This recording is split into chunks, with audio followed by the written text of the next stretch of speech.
my lovely ones, it's Ethony. Welcome back to my channel, and today I'm going to be going through my tarot timeline. So this is sort of a retrospective of every deck that has made a massive impact on my practice and how and why it has. And I've been watching a lot of videos on like, these are the decks I use for this and this is the decks I use for that, and I love them. Like, I watch so much YouTube, TarotTube, and I wanted to create something that kind of walked you through like the very first deck that I ever got all the way through to the last really impactful deck that I ever got. It was so hard to kind of narrow these down, and I am jumping years in this, as you're going to see. I have actually created a hashtag for this, my tarot timeline hashtag. So if you're going to jump on and want to create a video, please do so, and make sure you pop it in the comments so I can go back and watch it. My first deck is the Mythic Tarot, and I purchased this deck, and it's this copy, back in 1998. And the main impact that this deck had on my practice is that it was my first deck ever purchased.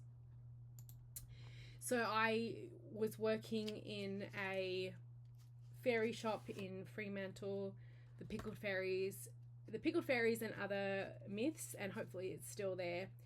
And I purchased this deck. This is printed in 1990. This is from the 1986 copy from Trisha Newell, and that's the one that I really like. The book was done by Juliet Sharman Burke and Liz Green. It has like the little Australian thing in there as well. And I'm going to show you some photos of this deck on another screen, because it's a lot easier to see rather than me holding it up in here. So this deck was really impactful because as many of you know, I started my journey in the craft and was very connected to Greek mythology. I took Athena as my matron goddess very young, and I wanted a deck that kind of spoke to a lot of the Greek myths, and this was this deck. I used it for my very first readings ever, so that's going to really pack it in, have a big impact on your practice. And it was the first deck I ever picked up, so it was the first introduction I had for learning the tarot system. One thing that I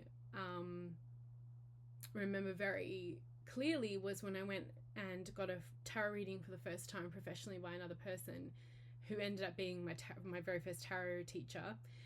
She had this deck and she read with this deck, and I was like, oh my god, I want to be you when I grow up.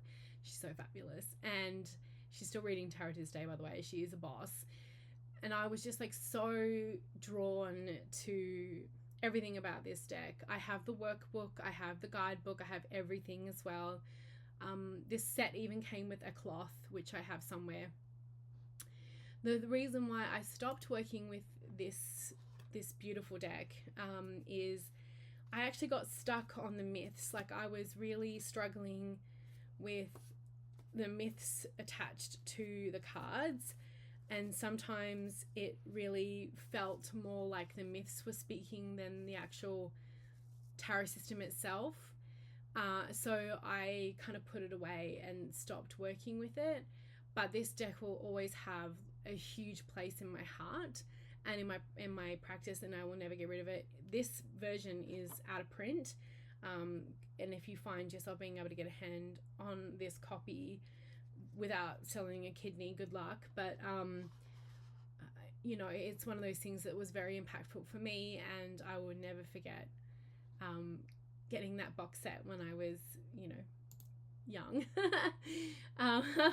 I was 15 when I purchased it at the Pickled Fairy. Now, the second deck that I ever got was also from around this time, and I also bought it from the Pickled Fairy and other myths, was the Celtic Dragon Tarot. And when I tell you I turned my apartment upside down trying to find this deck, I did. I went to both storage spaces that we have. One is for work and one is just downstairs for us. and I could not find it. I'm really annoyed. I don't know where it is, but that's just a Virgo rising in me, really struggling. I hate misplacing things, but I will show some photos of it now. I also got this deck in 1998 when I was 15. The main impact that this deck did for my practice was it allowed me to learn the Rider-Waite-Smith system while enjoying the beautiful art of Lisa Hunt, who was just like goat. And it spoke to me visually in a way that really allowed me to learn. So I really loved dragons when I was younger, especially when I was like 13, 14, 15. Like the books Dragon's Bane, the book Dragon's Bane was like, oh, that book. I could read that book over and over and over again. I just loved it so much. And a guide had presented itself as a dragon to me as well, as a way for me to start working with spirit guides.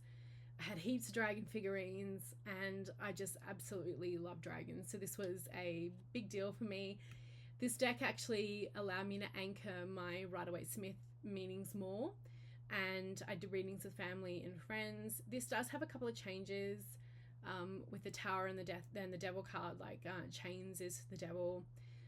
And that was a little easier, I think, on 15-year-old me.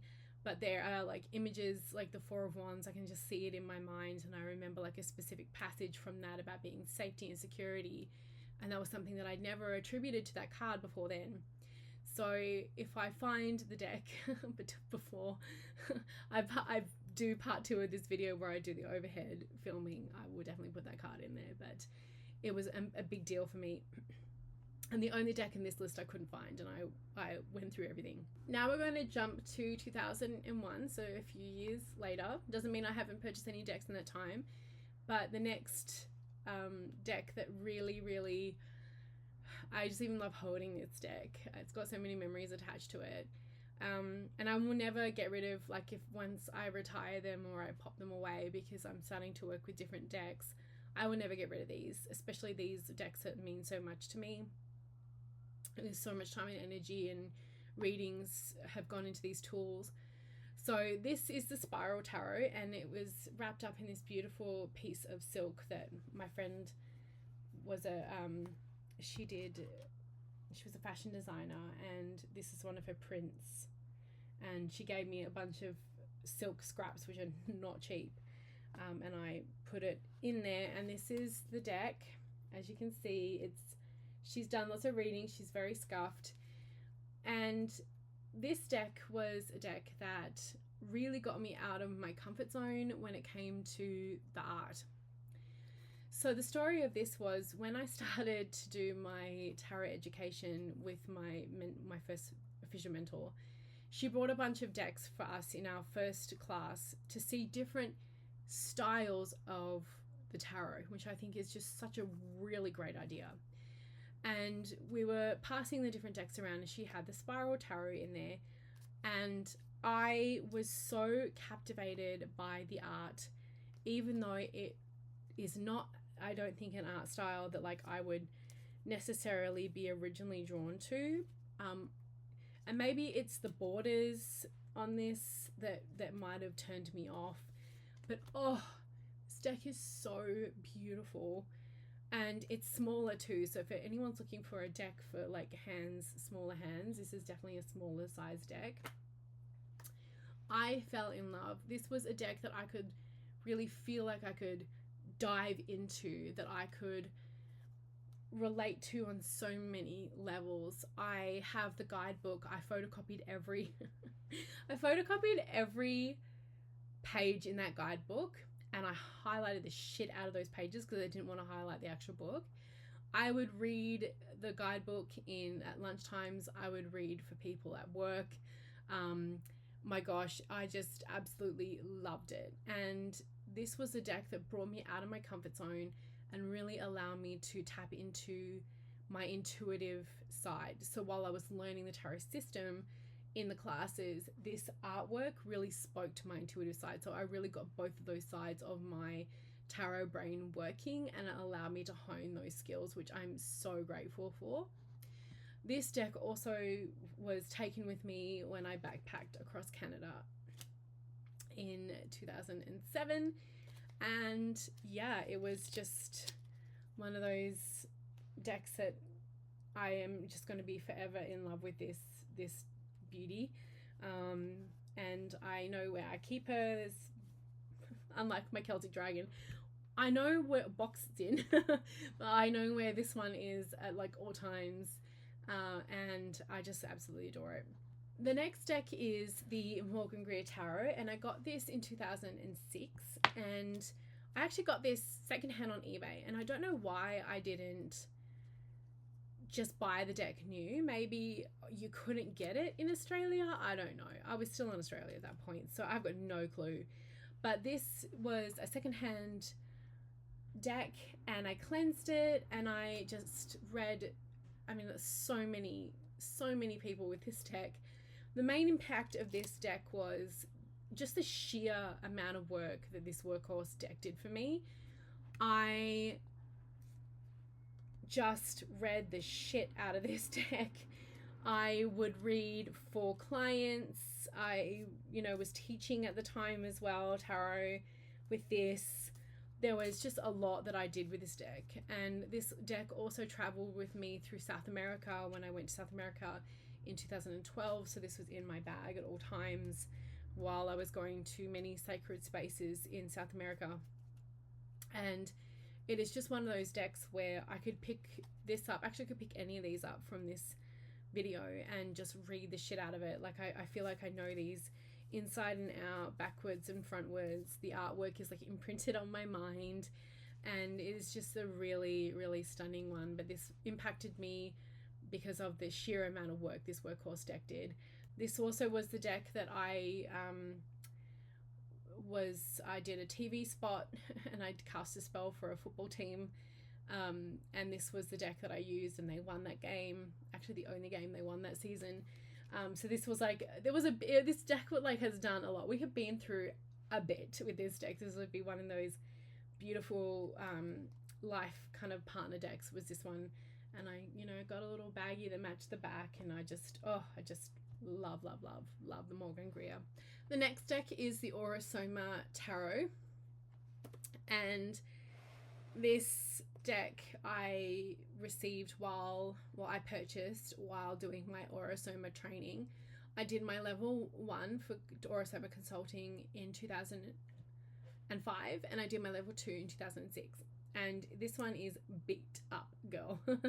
I actually have a backup of this deck, and you will pry this deck from my cold dead hands. It is huge. This one is 115 cards, and there's more.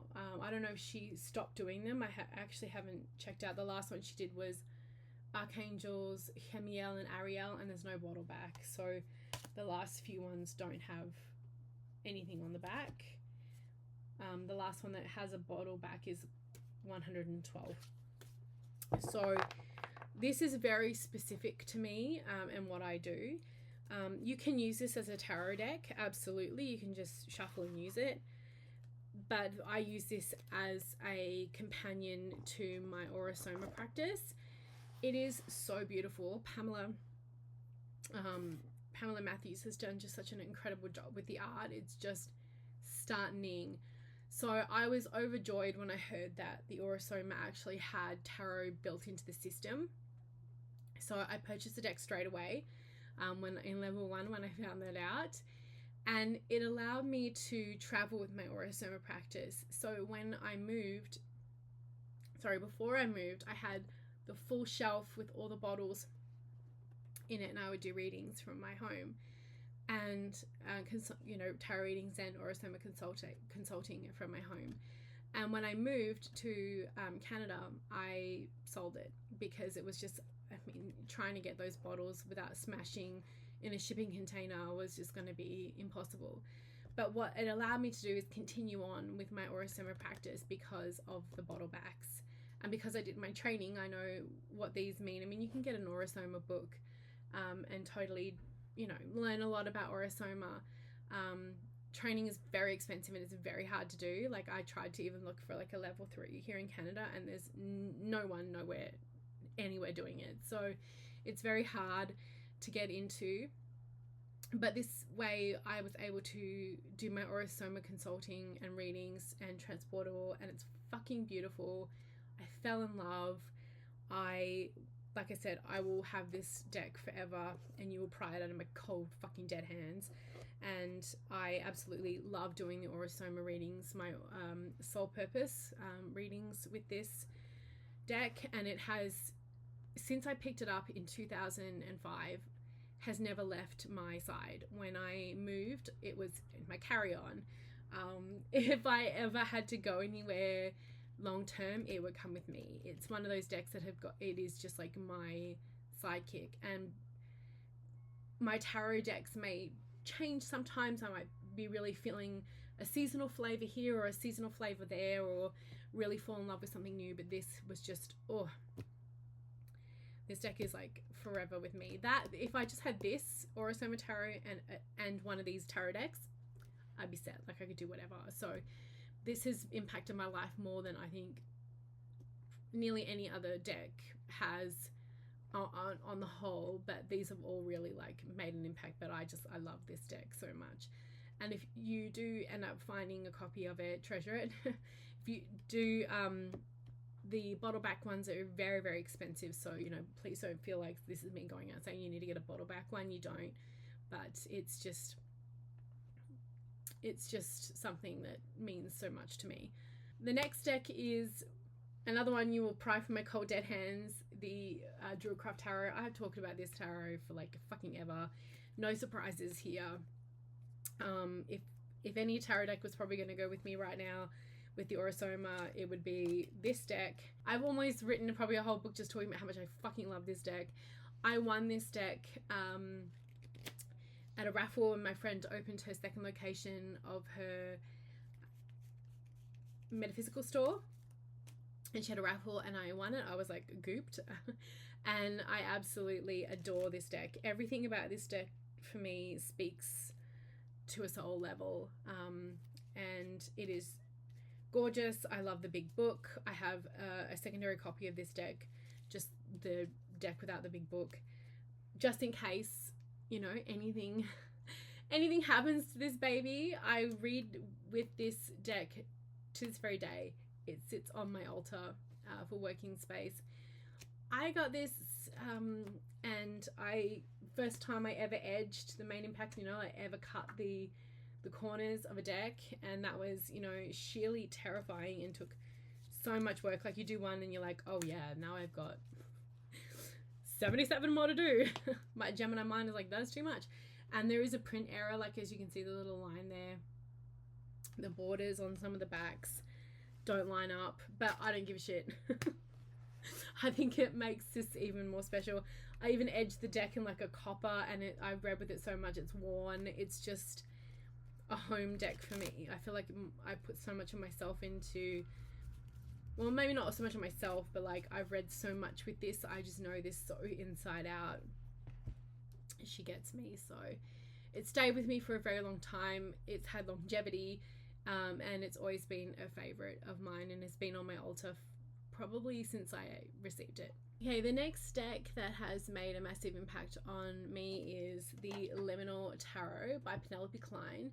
This is the out of print tinned edition, the original edition. It even has the number on the back, 36. I got this deck in 2015, and this main impact for me was that it enabled me to see the Thoth system in a deck that represented artwork that I could read. I have always struggled with the Thoth system because of the art style. Not saying that they haven't done, like Frida and Crowley didn't do an amazing job creating it. I just couldn't connect with the art. It's like the original Rider-Waite-Smith bright colors. Like I don't really even like that to this day, even though I teach with it and I use it a lot. It's not my like go-to. It wouldn't be the way I go. I'm a much softer kind of, I mean, I'm wearing pink. I like that kind of thing. So this really allowed me to see the Thoth system in a way that I could read with it. And it is just so beautiful. You can get the new Liminal Tarot, which is, so this is the original size. It is smaller. And it does have lines through the artwork, so the original artwork doesn't have any lines in it, whereas there's a line at the top of the artwork for the reprint. But at least you can get it. You can get this from Make Playing Cards, so at least you can get a copy of this. And I've got this one on my reading altar as well, because I just love it. Like, I just looked at the page of discs and she's holding up this beautiful wheel, and it's just, she's just gorgeous. And the sheer amount of unbelievable work that Penelope Klein puts into her artwork is everything. It is such a beautiful deck. It's another one of those ones that, well, especially the tin one, that you will pry to my cold dead hands. I read so many times with this. I love this deck, and it was just something that impacted me so deeply because it allowed me to access the Thoth system, which I really felt was unreachable for me, untouchable for me, because I was like, I don't like the artwork. Help me. I found a lot of artwork done for the Thoth system very unapproachable for me. Maybe I'm being a big princess, I don't know. But art is subjective, right? Like, we're not all going to like the same thing. And the Liminal Tarot by Penelope Klein is just everything. The next few decks I'm not going to talk about a lot because this is my deck creation era, and it started in 2014 when I was creating the Bad Bitches Tarot, which was my very first tarot deck that I created. And then we've got the Penumbra and the Modern Love as well, and these are my babies. And my deck creation era has not finished. Fingers crossed there's going to be 2 out this year. We've been working hard and we've had lots of delays, but there are many things on the horizon. And creating decks, scoping out each detail in the cards, writing books, it is such a huge work of heart for me, and I'm so deeply still passionate about the tarot and sharing that with the world that I just love creating. And I pinch myself that I get to do what I get to do every day. And it has really had me stretch my tarot muscles. Putting my work out there too is really scary. And having this like love-hate relationship with some of the creation roller coaster. And I'm sure if anyone has put a big piece of work out into the world, whether it's like a book or whatever, there are days where you're really in it and you're really feeling it, and then other days where it feels like you're pulling teeth and it's really hard. So the roller coaster of like the creative and engaging with the muse or the muses and creating these decks and like every detail is just something that has been pretty impactful for me, I would definitely say. And it has changed my life. I didn't want to kind of like keep talking about my own work, but they have definitely impacted me incredibly because of the way that I'm able to express how I see the tarot, but in different ways. Like the Modern Love is very different to the Bad Bitches, very different to the Penumbra, very different to the ones that are coming. So it's like allowing me to see different aspects and really stretch those muscles. So that's been very impactful to me, my deck creation era, which is still going. The next impactful deck actually came in 2016, and a lovely person reached out to me and said, hey, I have some decks that I want to rehome, and I was hoping to send them to you, a fellow Canadian. And I was like, sure. And then I'm telling you, like, boxes arrived. I have never in my life been given such an amazing gift. It still floors me to this day. And one of the decks in there was the Victorian Romantic Tarot, and I'd never heard of Baba Studios before. And this deck really made such a massive impact. I have done thousands of readings with this deck. It is the deck that got me to really hone my skills with love and romance readings, with relationship readings of all type. I did actually go and afterwards and purchase the collector's edition with the big book. But with the collector's edition, with some of these, they weren't rounded. So this is the corners aren't rounded and edged, so it's very hard to use because you don't want to like ding it. So this has allowed me to really hone those skills, and I wanted to keep the one that I got afterwards in pristine condition as more of a reference, like when I'm wanting to really dive into a card and read about the page from the creators and just sort of go into it that way. It's more of a study deck. This is a work deck. Like, their artwork is so beautiful. It was just like so spot on for readings. It spoke to me. And then obviously now, well, I don't know if it's obvious, but now I read with my Modern Love deck more than I read with this one. But this deck really got my heart open to being as skilled as I am with love and romance readings, and really getting very good at understanding each of the tarot cards and what it means in love and relationships, and in all sorts of relationships. And I just really love that it got me there, and I'm now able to do that so much with my client readings, and it will be forever. And we got the little true love card there, a true love of mine, which is this Victoria romantic. So a beautiful gift and a phenomenal deck. And the final tarot deck for this video anyway, for the timeline, is, we're going to stop it at 2019, and it is the Dark Mansion Tarot.